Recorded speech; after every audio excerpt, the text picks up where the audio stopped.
Assalamualaikum warahmatullahi wabarakatuh. Halo teman-teman semua.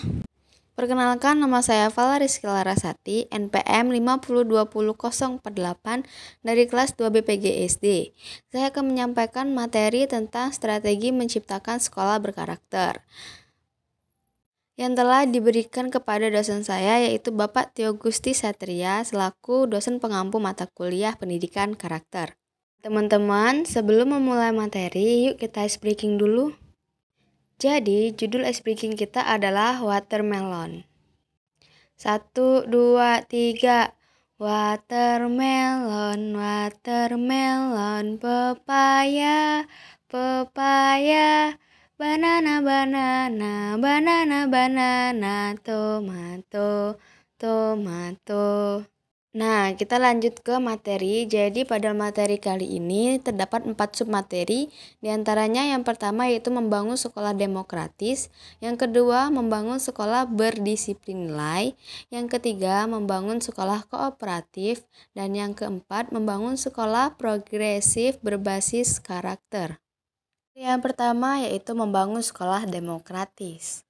Sekolah sebagai lembaga pendidikan diharapkan dapat mengembangkan kemampuan anak atau peserta didik untuk berpikir dan memecahkan persoalan sendiri secara teratur, sistematis, dan komprehensif, serta menumbuhkan kekritisan, sehingga anak didik memiliki wawasan, kemampuan, dan kesempatan yang luas. Menurut James A. Bean dan Michael W. Apple, menjelaskan bahwa kondisi yang sangat perlu dikembangkan dalam upaya membangun sekolah demokratis adalah yang pertama keterbukaan saluran ide dan gagasan, sehingga semua orang bisa menerima informasi seoptimal mungkin. Yang kedua, memberikan kepercayaan kepada individu-individu dan kelompok dengan kapasitas yang mereka miliki untuk menyelesaikan berbagai persoalan sekolah. Yang ketiga, menyampaikan kritik sebagai analisis dalam proses penyampaian evaluasi terhadap ide-ide, problem, dan berbagai kebijakan yang dikeluarkan sekolah. Yang keempat, memperhatikan kepedulian terhadap kesejahteraan orang lain dan terhadap persoalan publik. Yang kelima, kepedulian terhadap harga diri, hak individu, dan hak minoritas. Yang keenam, pemahaman bahwa demokrasi yang dikembangkan belumlah mencerminkan demokrasi yang diidealkan, sehingga demokrasi terus harus dikembangkan dan bisa membimbing seluruh hidup manusia. Yang ketujuh, terdapat sebuah institusi yang dapat terus mempromosikan dan mengembangkan cara-cara hidup demokratis.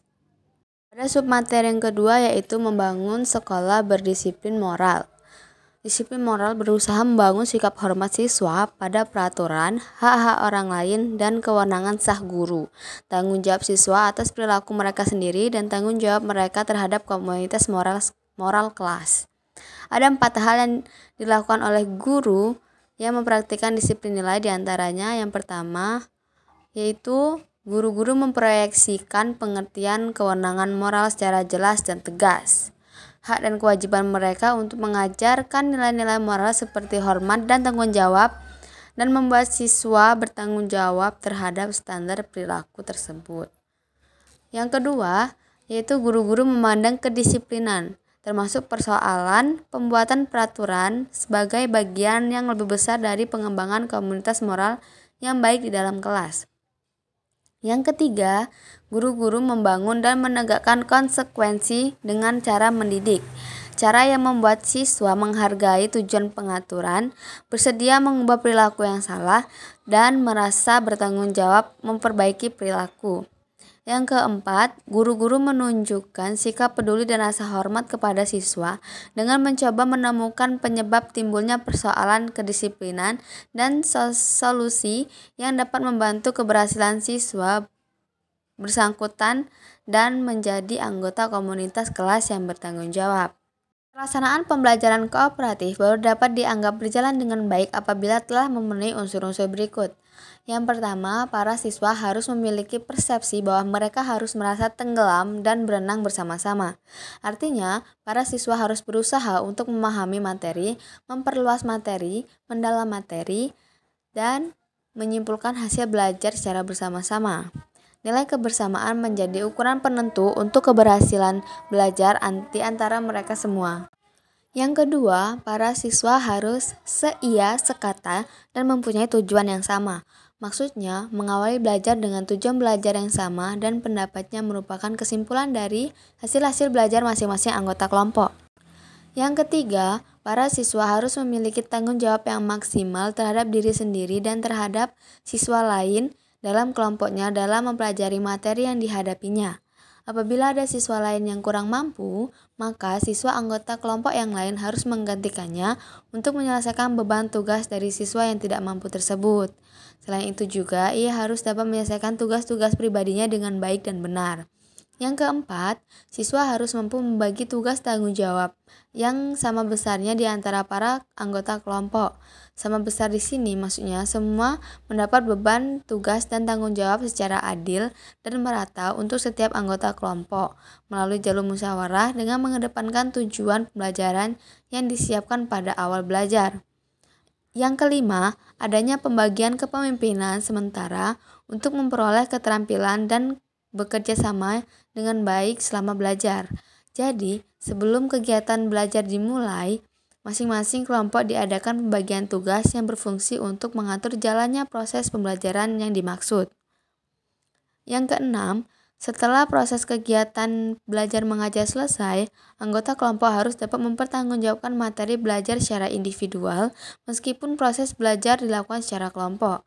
Disinilah kesiapan masing-masing individu anggota kelompok secara pribadi untuk mengikuti proses pembelajaran sepenuhnya dengan penuh tanggung jawab dan berusaha semaksimal mungkin untuk dapat menguasai materi sebaik-baiknya. Kita masuk ke submateri yang keempat, yaitu membangun sekolah progresif berbasis karakter. Sekolah progresif berbasis karakter adalah sekolah yang menerapkan pendidikan progresif dengan berdasar pada implementasi nilai-nilai karakter supaya menjadi budaya sekolah yang berkarakter. Pembelajaran ini menyediakan pengalaman-pengalaman belajar siswa agar potensi siswa dapat berkembang secara optimal dalam segala aspek, terutama aspek afektifnya sehingga tercipta budaya sekolah berkarakter. Membangun sekolah progresif yang berbasis karakter dapat dilakukan dengan memberikan kesempatan kepada murid untuk belajar secara perorangan. Yang kedua, memberikan kesempatan kepada murid untuk belajar melalui pengalaman. Yang ketiga, memberikan motivasi dan bukan perintah. Ini berarti memberikan tujuan yang dapat menjelaskan arah kegiatan belajar yang merupakan kegiatan pokok anak didik.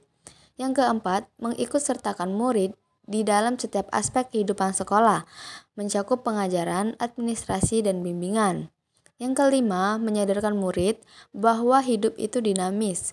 Karena itu, murid harus dihadapkan dengan dunia yang selalu berubah dengan kemerdekaan beraktivitas dengan orientasi kehidupan masa kini. Nah, teman-teman, itulah tadi materi yang dapat saya sampaikan. Saya akhiri. Wassalamualaikum warahmatullahi wabarakatuh.